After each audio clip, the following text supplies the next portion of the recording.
ما شاء الله يا شيخنا يري على بي سري ما شاء الله جانك ورو فامو نانتي سومي مودنgen kebe kenya na dudu tigiti baka nohon jalle ado kane jalle ولكن بنية التعبد الفوق اناني angane ke gere kebe kenya ni mun na Allah bortike du tigiti de kundu c'est très important ما شاء الله شيخنا كي لابس سري شيخنا كنا دانغي hada mremme igata fu beden atuyan hada mremme ndengasre anga khempran dangini anga bakka jingu noho anga kawnallo kilo be noho anga kawnallo poids be noho anna poids kere ganna bu bakkidu bo kenga la shaka alaka ngado sumen naha mais won mula anna fulmar ko modanga atuyan ado asbabu di begado ken tuyan khibare mbatte fatafadal mashkura شيخنا الحمد لله والصلاة والسلام على رسول الله. شيخ أنتو سومي هوكو ركاتي مخبيتا فناكي أرينا وغاخل كيبي كنين نانتيغي أندو فوي وغانخا آدم رمي الله سبحانه وتعالى القرآن كنخو أدم مخان كتو غبوكو حادم رمي كبارنا أدي حادم رمي مخان كتو نانتي يادانتي نياني أدي آدم رمي مخان كتو نانتي خمپراندانغا نياني أدي حادم رمي مخان كتو نانتي tonyunda na nyani ada haram na makan kutu nanti sankunte nyani sheikh ku makan kutu ni be kundu sasa kharaga na khempe kubane ogona kuko sasa o suitu nanti kuga na sebeti serebe anka man peti sere ogatni kapalle mananga duna dumbire ke noko akha ibn qayyim al-jawziyya rahimahullah أجدا الجنة خبارم قط الجنة كاسن يعني سر سنتورو رانو خونقا قفت سر سن نمبالي دونك أورن يعني أنتي كما كان كتوني بنوغدي كو ناس بيت سر بان كم بيت سر سن أنك لا دودو الجنة روين تاخون دونك لابد فوي وانا نيانونغا الله كدي كو سبحانه وتعالى إن دويا labuda foyo wana nyano nga kempo araga kumma kan kuto burube ni kunu sasogedi ko araga kumma kan kuto buru tetu bakanga maraga sikando kumma kan kuto buru naka atughyan so nin konati khemparandangiye wala jingi dangiye bimana tajawuzul hadd fi dhulmi ayat tokonni atughyan khemparandangiye wala jingi dangiye serennan dangi jinge ngatto nyumunden noko to nyumunden ka ayan wado shay fi ghayr mawdi'i na foro no kwaro no ko fesnonga angad kende ber banata and to nyumunde nyaade ber yo kho suga tumo ko be to nyumundu ku khay khante yekka sigre khay to nyumundu kunan danginti meyam to nyumunde be a khore ngeni nan ko to nyumundun cuya kenya nakapalle manya Allah subhanahu wa ta'ala da nakapalle manya Allah subhanahu wa ta'ala da ayana to nyumunde be gan qoro to nyumundun cuya ayana khemprandangi be gan qoro khemprandangi yun cuya sere wo sere angana Allah subhanahu wa ta'ala kuta anda khemprandangi yende ber anda to nyumunde ne ber ولكن تونيوندوكو انت سيغرخي انت يك خوغير كومو بي تونيوندي بي ان قور تونيوندو كني في الكابينيا سرنغنا فوك فو الله سبحانه وتعالى عند تونيوندي دبر تونيوندي بي ان قورو تونيوندو يا جينغ دانغي بي ان قورو جينغ دانغي انتويا وغنا اخر فاي الله فارنا صلى الله عليه وسلم ageri arbunga ado Allah farana ko ngeri katiya faranna kulli en kane muhammad ganyi serebe sallallahu alaihi wasallam i qabilan no ngidde ben no masha Allah sorobe ni ga histoire ngaranga ikono danga biresu sorobe ni ga faren siran qaranga na faran kar muhammadul amin faranna kulli yempe faranna kulli en kane nyan kunchoro banan muhammad khirkenga walakin arbu إذا لا إله إلا الله توحيد يوريتوا مقتضيات نبني قادوا لا إله إلا الله بات إذا مقتضيات نييتو كنيا نفارنجر صلى الله عليه وسلم أجتي دعنا قدي خير توحيدنا باون توحيد دو شرك نياندو أغناتي كياني تونيون دنجو فو خوري تلمون تاهون قاسو فو خوري ني أتي نيا ton ngonta hon cusu fo khoren ni na Allah bane ya bane na betinya Allah bane da yo Allah farenga sallallahu alaihi wasallam ageri ado tawhid ke sa fengeri arabu mbara fare mbatta imdunge awre fet nanti inta fare mullade la muhammad fet sere be gana waranga balle la muhammad fet sere agana diga mu anga balle muhammad fet sere adanga kefi anga balle muhammad sallallahu alaihi wasallam arbu ngubare adu fwalli arbu bar kempoya idi kempoatu ibare mo arbu iger digame ke famu allah faren qafeti khirinda nabe agatni bon watike ono otani lo metaninta bon watike ona me famu ta la faren petike ngafare Allah fare nyan sallallahu alaihi wasallam afaranna hun qalaban tenyan adda wallaban tenyan adallant kefini fi nyaxamin tenoko ila benia fini kula benia keni kia ndalla de ber ndome ona de ber dome keni kia ndallant de ber ndome on de ber ndome Allah fare nda wanyi kia kiyan qawa kharalle masu khan qawnyan kundwa illa maganto kuga kebe kun jasanta kun qalle nyai akramakumullah tawhidi nga changana laqallo tawhidin chefenga makhar ki tawhidi yimme wacha on man fay non sorugo fayna kebe oraga ko ngoga to jom no hona ko kebe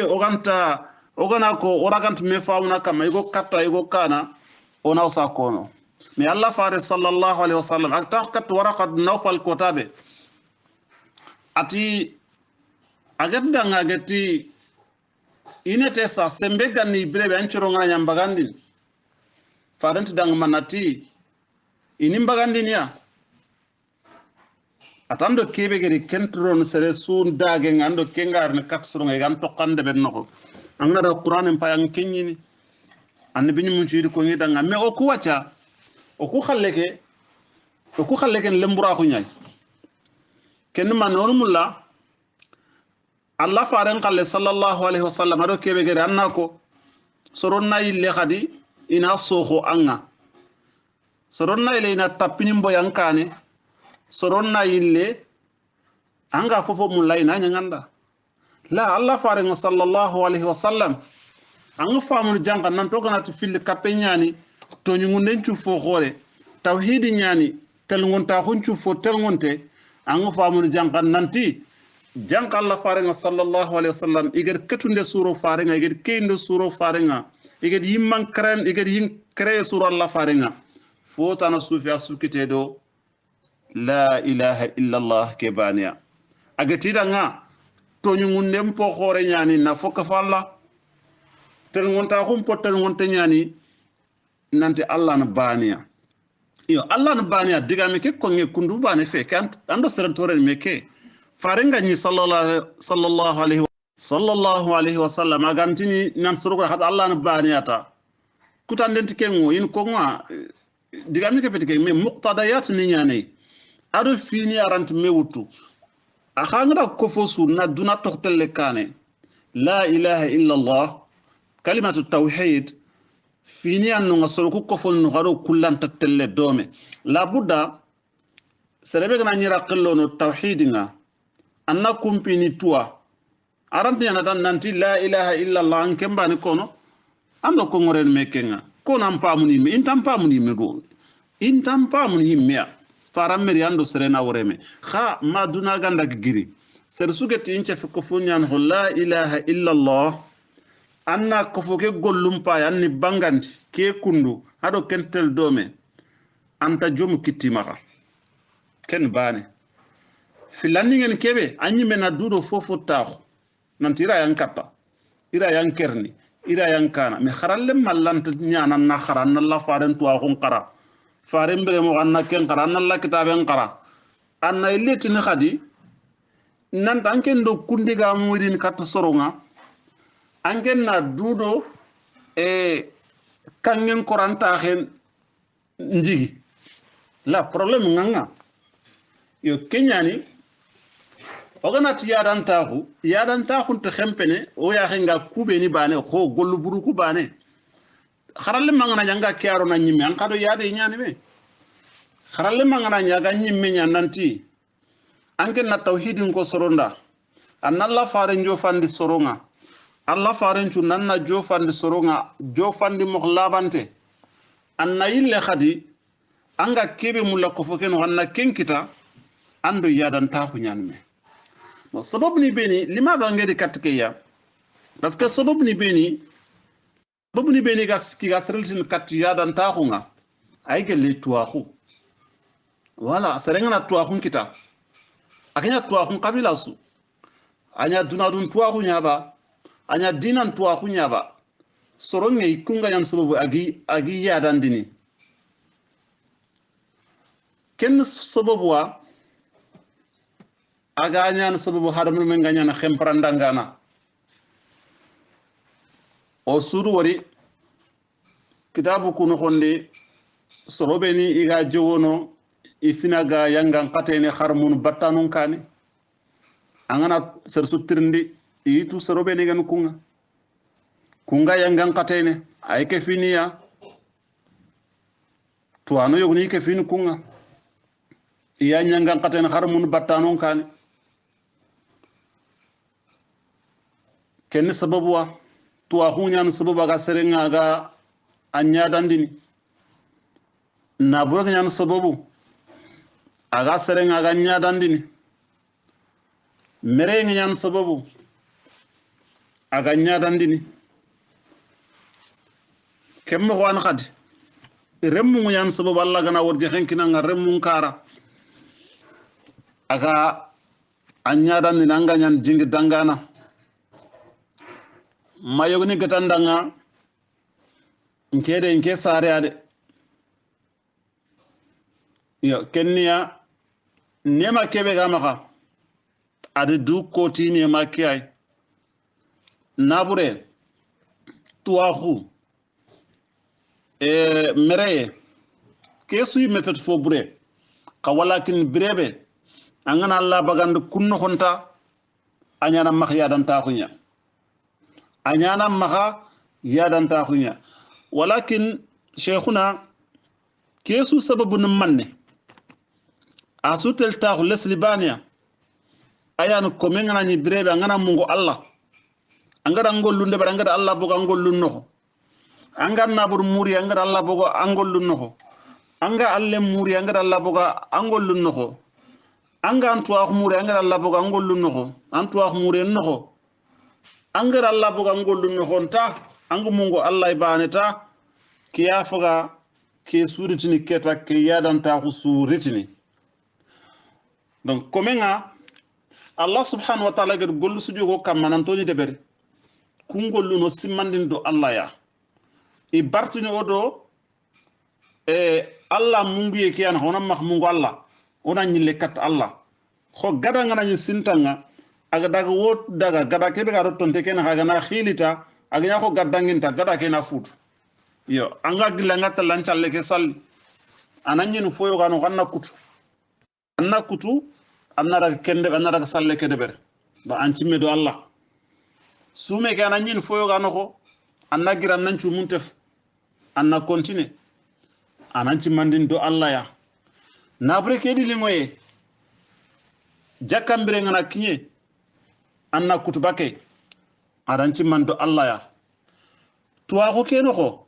anna gira na digame ko kota yogo sere ko na gira nan katu mananka an gira ngado ko ando kota Allah ya an cimme Allah ya anduko yo kha nan to mak ke digame ko antlingono katin kundan koda walla antlingoni kawni da walla antlingoni babani da yadan ta kunyan kenga yadan ta kunyan ken to anan nanya ona to anu mbagama kharalle man nanya keta ankenga diawbe aga musoronga anga kunya wutu angi ko nidanga annata honna firawun khisanin qara remme sunt firawun ma ghira ga momente sar sunt foko nganda kha firawun golle ngoko fonno ant saka la khalon ken golle annata honna foko hamanda man na foko abu jahal da kungollu ngoma ko fonno anti kono yadan ta hunyani fota nandallo golle ke onalla nya subhanahu wa ta'ala alla ganno otanga yadan ta hunga kembre keta question be ga du poser ne kenya hadam remme annu kombanyan ko abadan anyimme anda nyimme naka kombanyana aganda nyimme na an nyimme naka annu kombanya yando shaitan naka annu kombanyai ando shaitan khirinda non naka sorobe ne ga khirin kat shaitan annu kombanya ando kusuna khanga kembre kombake keta kombake sunu man ikun komban man kenya igam palle ko ina Allah mo be subhanahu wa ta'ala an ka kombake sunya ina makhkati am palle ko ini Allah subhanahu wa ta'ala fini hadam remmen kunga nanto ko kunno ko nga angem gadado kunga angem katta happulo no kunga angem katta du maîtriser no kunno ko angem katta du nagano no kunno ko nga kombake ant genyene ina nyini a kombake an koseno kombake ya anyan maghlubu nya ina qelebunwa kombake noko kenyani oraitini keta sume an mannesiro no yadanta hunga an khempallo no yadanta hunga kam moko aga khempa bero no yadanta hunga kenya hadan remme sugi yada duna sere sugi yada simme yo wallo amaha at kenya simma ak yada walla dali subhanahu wa ta'ala innal insana la yatgha arra'ahu istaghna hadam remme nga khempran dangini ay dangini jingenga agana simma agana tu akenga na warta nanti di dubaga yo serenga da simma nanti di dubaga ta mara me serenga katta simma nanti dubaga mendunka dullenganga fogan tamma hanga yigene bimana fakke serenga na fogwani yadan ta hunu joppa na kelle khaya kenyani kudo hanamana me bawni fini filli shaitan nankili katta mohoni filliya ima nankili katta fo agallinganda yonki ngamulla walla anankili katta fo ya yonki ngantu mulla bimana anata ndanga wacha anga mulanna nyabanna anga mulu dulle nambeganga anga mulanna nya fogume ana foyo ko propose anga anyi metnante kempo am daga Allah ntumulla farentumulla xanna de ber kudo dulle nga bakanga mo xobe anga ga fokitu mo xobe walla tandanga anga mulu kena nyingisu ke fay ke gol bure de ber anna gol bure ke anna de ber shaytan khirna mo xoni filli an ma bimana anan qilli kat ku ngal halaniya anani agan khilli kat fofo tanna de ber Allah dan khira nan tanna ma khat ken de ber ya gat nan na mak kebe de ber Allah subhanahu wa ta'ala de kenya muramma kharona dangati kankillu kha anon dangati jallen killenya jalle and jallenya jambananga agana jeliye jambanga keta anan jelen din foyo go mareme yalu maserebe anyi medam pirgo ngara andam pirgo ngara tiye ngey nyaxe ngey fofu hado men ngay gana kengey anda njin toxnonga anyi me yonkilimu sere man leje minan tan na kengara anda anko judun ko ngaran kanga sere sumetandanga wallahi mak jofiya andina ki antandanga anna mak jofi ki hakdo ki hakkat and respecté kun kannu andi itanga fonnoko nga ko sellam mo mareme andi sima hawje yanken kitaba shaitan ragarin katanga anyi ma khalle ke bangem laqi angatel jofe fobe an khalle fe bimana serebe anga bakkan kandi ganen to hanga hagil so ban tanken tigen andaga bawnan chumia manni gande khanan ken nyaako kawana ganya ko pakanga kinyi gande feini anda nyakken to kankanga anti kinyani bawun sumenyane kanya khare kha khanu nam pumu nanda ngangatel jofe kenya khare agam dagandanga kenyani sume ke ganari keta ana gadal lona nga kunyai agana gadal langa ku ngannati anasimme a ganani ngedi nyiganden to ko kanga yigande sumu khawli ngoni ndanga nga kinyigande feini walli yigande sumu khawli ngoni ndanga kinyigande lagir kinyigande kabim mahanga kinyigana ya hada sumu khaw framproni nya ko kane ngedi nyakkan to hinkanga ngant jofene do Allah yagatina nga namma jofe ki haqqat do ki haqqat naga ngatel kinye kengand yakke kenyani bawni dulle ke khada ganaro hanam remmenga angana ni angam dem préparer na kana nan chorunya bonondin mene serebe angam dem préparer dullen kane aganan lejimi kotabe anan chorunya bonondini kudo seren nam prepare gilanga nyimikite ikhtiyaran anna sume lodu bimana na dulle lodu anna dulle muni kataga allajimin kotabe ganan lajimi kotabe anga muni fobe wura nyonkilingu anyi maranya kutu bire sugal linganda angana muni kemure birebe gana kinya go wojibanga antaka hawjene seren taxanke ngaklen bonondini nanti tiganden kibare seren taxanke ngaklen bonondini nanti yaxaren kibare seren taxa ngaklen bonon nanti fon kibare baw nanken do foke famu nanti fofo sugaru happu nyane ken happu anda duda domindi gilli brembeya angadi dulle loduya anyi mega anyi mekitenga sheikhuna digame ke gelo khaw walakin tatuma digame ke muri fonyimme afami ye watke nganduku digam kutunga